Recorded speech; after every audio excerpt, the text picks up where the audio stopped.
Okay, so then let's think about how we really build this routine. So we divided in 3 main steps of what we can do to build this routine at home. And this first step is to do a big brain dump of all the activities you do. And always remember the 3 main types of activities. So what I would suggest is put in a paper the 3 headings, so leisure, productivity, and self-care, and then you can fill it up each one of the heads with the activities you already do or of the activities that you want to include into your day.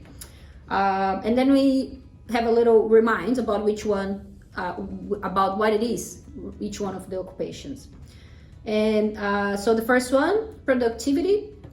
So productivity is activities where you are contributing social and economically to the community. So basically, as Angela said before, it's not only about going to work or being a volunteer.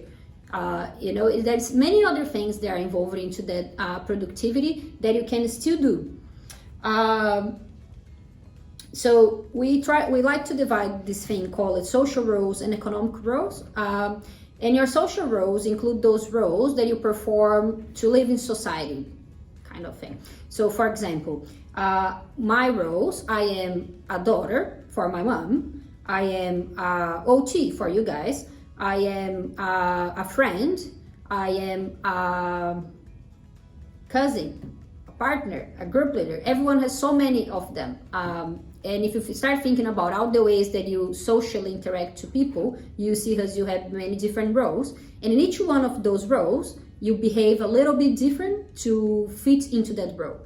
And then you have an economic role. And that would include the activities that you do for economic gain. So for example, my main economic role is that I'm an OT. But for example, maybe one of my economic roles is to sell stuff into marketplace on Facebook, or it can be walking the dog for your neighbor, or it could be anything really that you can relate to this economic gain. And then thinking about this, that productivity will be more than just your work or that very restrictive idea of being productive. And remember, there are many other ways that you can be active and contributing to your community. And I'm gonna let Angela say that because she has very good examples for you. Well, I guess we've just got some icons there on the screen to just kind of prompt your thinking about what are some of the ways that you're being productive in terms of contributing to society, to family, to the community in general. So every time that you're kind of pick up the phone and ring or video conference or just send a text to a friend, that's part of fulfilling your role as a friend. And that's so productive, that's so useful because you're helping your friend to maintain their emotional and mental health and well-being. So in that way, you're being really productive through your roles. Perhaps as a child or as a grandchild, you can be keeping connected with your mum and dad or your grandparents, particularly at the moment when older people in our society are having to keep themselves even more isolated than the rest of us. Then that's a really valuable role that you're doing as well by connecting with your parents and grandparents and supporting them at this moment and at this present time. Yeah, so there's lots of roles that we're doing all of the time that allow us to be contributing to the community. Like Amanda said, walking the dog for a neighbour.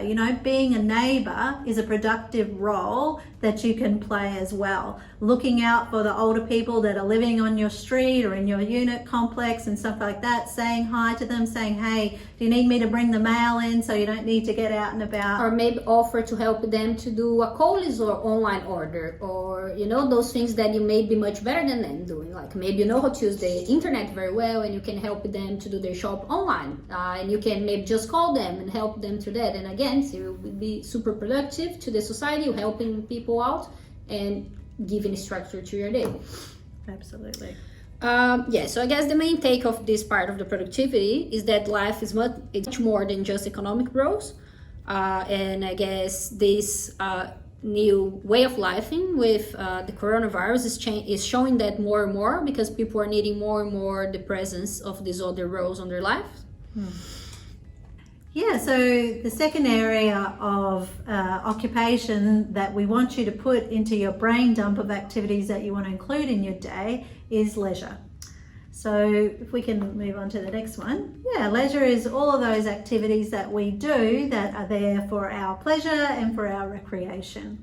And we've already said that that could be anything, you know, and that's going to be different for each person according to your own personal preferences and your personality. So yeah, that might be, you know, reading a book. It might be going for a walk along the beach. It might be doing some bird watching. It might be baking. Who knows what it is? Bonsai making, gardening. The sky's the limit. Whatever it is that brings you joy and pleasure, helps you feel relaxed, and is really that kind of wind down for you time. Yeah.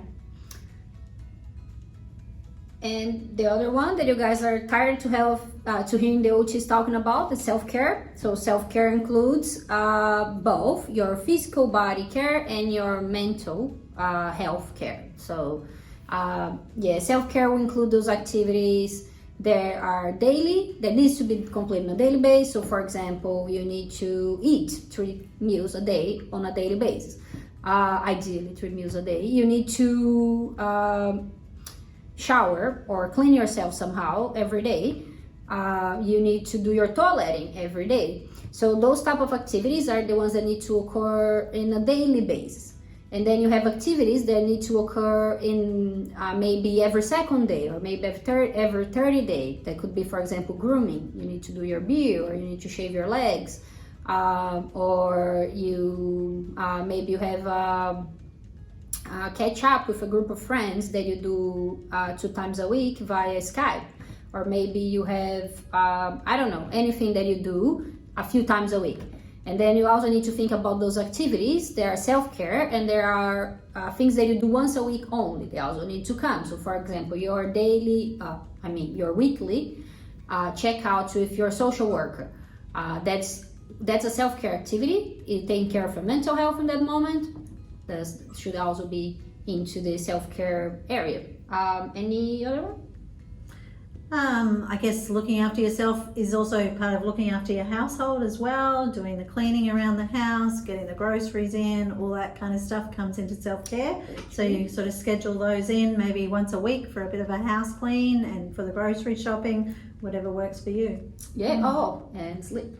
Sleep, of course, is the other huge part of self-care that, we've kind of have heard lots of people saying that whilst we're in social isolation, a little less active, a lot of people are finding it difficult to keep their normal sleep routine, you know. So yeah, you don't want to really get into that habit of kind of watching Netflix and lying on the couch till 2 or 3 in the morning, and then only being able to sleep, you know, maybe for the, you know, a few hours after that till the sun's up again, you know. And so really important to have a good sleep routine, because that's going to look after both your physical and your mental health and well-being. Yeah, so we're about to move on to step 2, but before we do that, we need to finish off this idea of getting your brain dumped down of the activities that you want to include in your daily routine and how you want to structure your day.